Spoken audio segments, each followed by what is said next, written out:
अच्छा, अब हम एक दूसरी टेबल जनरेट करते हैं, दूसरा फॉर्म सॉरी जनरेट करते हैं फॉर्म विजार्ड से, या फॉर्म विजार्ड। और अब की बार हम दो टेबल से एक फॉर्म बनाएंगे। तो एक स्टूडेंट की टेबल में सेलेक्ट करता हूँ स्टूडेंट की टेबल की तमाम चीज़ें, और दूसरा मैं रिजल्ट की टेबल सेलेक्ट करता हूँ और इसकी तमाम चीज़ें नहीं, बल्कि बस इसका एग्जाम टाइटल, मैथ, फिजिक्स और कंप्यूटर के मार्क्स। ठीक है, रोल नंबर क्योंकि वहाँ मौजूद था तो रोल नंबर मैंने रिपीट नहीं किया है। तो मैंने फील्ड्स दो टेबल की सिलेक्ट की हैं, एक रिजल्ट की टेबल से और दूसरी स्टूडेंट की टेबल से। ठीक है, नेक्स्ट आते हैं। अब ये इसने वो सवाल किया जो पिछले बजट में इसने हमसे नहीं किया था, क्योंकि पिछले बजट में इस सवाल की नौबत नहीं आई थी। पिछले बजट में क्योंकि एक टेबल थी इसलिए ये सवाल नहीं पूछा गया, लेकिन अब यहाँ इस बजट में दो टेबल्स हैं। तो ये हमसे पूछ रहा है कि आपने किस तरह से अपना डेटा व्यू करना है, बाय स्टूडेंट व्यू करना है कि पहले स्टूडेंट की इन्फॉर्मेशन और बाद में एग्जाम की इन्फॉर्मेशन जो कि सब फॉर्म में दिखाई देगी, या आपने बाय रिजल्ट शो करना है, मतलब सब इन्फॉर्मेशन मिक्स आए। तो ये कोई इतना अच्छा तरीका नहीं है। हम बाय स्टूडेंट इन्फॉर्मेशन को व्यू करना चाहेंगे।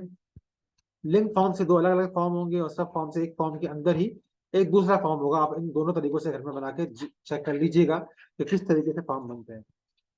मैं अब नेक्स्ट का बटन दबाता हूँ तो अब ये मुझसे पूछ रहा है कि सब फॉर्म जो है वो किस किस्म का हो, वो भी टेबुलर हो या वो डेटा शीट का हो।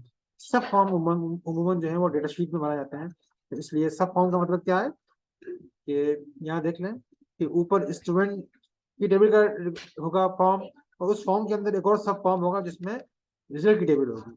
इसलिए ये हमसे कह रहा है कि जो जो सब फॉर्म है, जो सब फॉर्म है वो किस किस्म का होगा, तो हमने कह दिया सब फॉर्म जो है वो डेटा शीट व्यू का होगा। अब इसने तमाम सवाल हमसे पूछ लिए हैं। अब ये पूछ रहा है कि अपने फॉर्म को आपने क्या टाइटल टाइटल देने हैं। इसने जो मेन फॉर्म है उसका नाम सब स्टूडेंट वन रखा है, क्योंकि पहले से स्टूडेंट नाम का फॉर्म मौजूद है, तो नाम चेंज रखने के लिए इसने इसका नाम स्टूडेंट वन कर दिया है।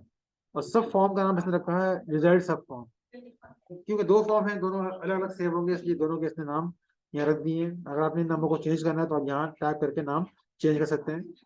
आगे इसने ये कहा कि तमाम इन्फॉर्मेशन कलेक्ट हो चुकी है, फॉर्म व्यू करना है तो ओपन पे क्लिक करें, मॉडिफाई करना है तो आपने इस पे क्लिक करना है। मॉडिफाई इंशाल्लाह हम बाद में सीखेंगे। तो जस्ट हम फॉर्म को ओपन करते हैं। ये मैं फिनिश का बटन दबाता हूँ। देखें अब ये फॉर्म ओपन हो चुका है, और इस फॉर्म के अंदर आप देख रहे हैं कि ऊपर स्टूडेंट की इंफॉर्मेशन है, नाम, roll number, class, date of birth और एड्रेस, जबकि एक सब फॉर्म है जिसमें उनके रिजल्ट्स की इंफॉर्मेशन है। हर बच्चे ने क्योंकि दो इम्तहान की एंट्री करवाई है हमने, तो दो फॉर्म ही नजर आ रहे हैं। और आप यहाँ देखेंगे ये जो रैकेट नेविगेशन है ये सब फॉर्म का है, और ये रैकेट नेविगेशन जो है ये मेन फॉर्म का है। तो अगर मैं यहाँ इस पे क्लिक करता हूँ तो ये मुझे आखिरी रैकेट दिखाएगा एहसन का, जिसने कोई इम्तहान नहीं दिया। या बैक करते हैं तो ये काशिफ का रिकॉर्ड दिखा रहा है जिसने कोई इम्तहान नहीं दिया है। तो यहाँ पे हम एग्जाम टाइटल में काशिफ की इंफॉर्मेशन डाल देते हैं। एग्जाम टाइटल मैं ले देता हूँ कि एग्जाम टाइटल जो है ये स्टैंड अप है। मुझे यहाँ रोल नंबर एंटर करने की जरूरत नहीं है, रोल नंबर वही इंशाल्लाह इस्तेमाल हो जाएगा। अब मैथ में इसको हम मार्क्स दे देते हैं 40, 45, 50।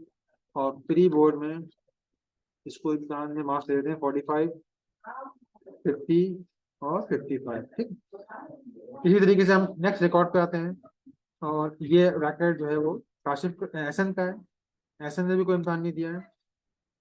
तो स्टैंड अप में इसको हम 45, 50, 55 देते हैं, और प्री बोर्ड में इसको हम 50, 55 और 60 नंबर दे देते हैं। ठीक है, याद रहे कि ये इंफॉर्मेशन जो हम फॉर्म के थ्रू व्यू कर रहे हैं या फॉर्म के थ्रू इंसर्ट कर रहे हैं, तो या फॉर्म के थ्रू एडिट कर रहे हैं, चेंज कर रहे हैं। एडिट का मतलब क्या है कि हम इस इंफॉर्मेशन को चेंज करना चाहें तो चेंज कर सकते हैं। फॉर एग्जाम्पल यहाँ काशिफ का एड्रेस पिंडी है, अगर इसको आप चाहें तो रावलपिंडी कर दें, रावलपिंडी। ठीक है ना, अब ये रिकॉर्ड हमने चेंज किया है, अपडेट किया है।